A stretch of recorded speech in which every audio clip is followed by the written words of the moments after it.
wasaaradda diinta iyo awqaafta Soomaaliland ayaa maanta si rasmi ah magaalada Burco uga daafurtay diiwaangelinta madarasadaha lagu barto Quraanka Kariimka ee magaalada Burco waxaana goobjoog ah agaasimaha guud ee wasaaradda diinta iyo awqaafta Soomaaliland gudoomiyaha gobolka Togdheer iyo waliba macallimiinta madarasadaha magaalada Burco isuduwaha wasaaradda diinta iyo awqaafta gobolka Togdheer Kaysa Xaaji Diiri ayaa ugu horeynba halkaasi ka hadlay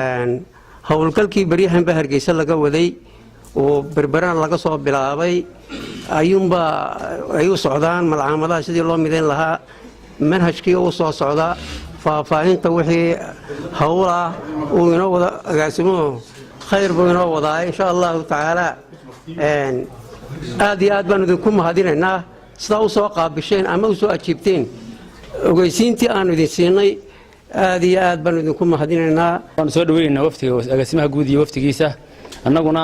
waxaanu diyaar u nahay in wixii wax wada qabsiya wada shaqayn diinta laga wada shaqeeyo annaguna waxaanu jimciyada farabadan baan nahay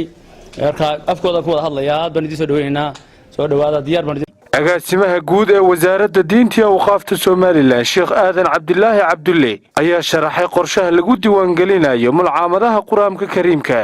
hawshan aynu wadno ee maanta aynu fadhino waa diiwaangelinta madarasadaha diiniga ee guud ahaan dalka oo dhan waxaanu soo fulinay magaalada Hargeysa dhamaanteed waanu soo diiwaangelinay madaariska iyo maxaan ku radaa malcaamadaha iyo haddii ay ku roon macallimiintooda iyo dhammaan waanu soo diiwaangelinay hawshan runtii hawl qaran oo qarankan leeyahay isla markaasina aanu aragno wasaarad ahaan inay tahay mid kamid waajibaadka dastuuriga waxaan u aragnaa runtii inay tahay mid aynu ku weynaynayno kitaabka Ilaahay subhanahu wa ta'ala waxa la socotaan waxa laga isweydiisan waa maxay ujeedada ka dambaysa maxaa laga doonayaa in la diiwaan geliyo malcaamadaha Quraanka waa saddex faa'iido weey koow inaanu ogaano xogta iyo tirada iyo tayada maxaan ku raaddaa madaariska sidoo kale inaanu ogaano macallimiinta tayadooda sidoo kale in loo sameeyo manhaj midaysan oo ka yimaada culimada iyo maxaan ku raaddaa iyo macallimiinta kaasoo marka dawladda iyo culimada isla qaataan sidoo kale wasaaraddu waxay runtii maamuli doontaa isla markaasina ay tababar u sameyn doontaa macallimiinta taliyaha qaybta booliska gobolka Togdheer Axmed Cali Shabeel iyo barasaabka gobolka Togdheer Xamse Maxamed Cabdi ayaa soo dhaweeyay qorshaha ay wado wasaaradda diinta iyo awqaafta Soomaaliland diiwaangelinayo aad iyo aad baan soo dhaweynayaa waxaan idin leeyahay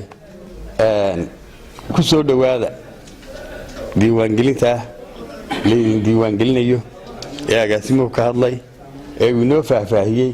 ujeedada laga leeyahay tanina waa mid kale oo runtii farxad leh oo ku soo korodhay wada shaqayntii wasaaradda iyo culimada Jamhuuriyadda Soomaaliland iyo macallimiinta malcaamadaha faa'iidada ay leedahay diiwaangelintu ee ay u leedahay runtii qaranka waxay nooga warramay warbixin faahfaahsan naga siiyay agaasimaha guud ee wasaaradda anaguna waxaan ku sii dhaadaadeynaa in ay maaragtay noqoto wada shaqayntaasu mid marka ka sii dambaysa ka sii wanaagsanaata Mahad Cali Goodir Star TV Burco.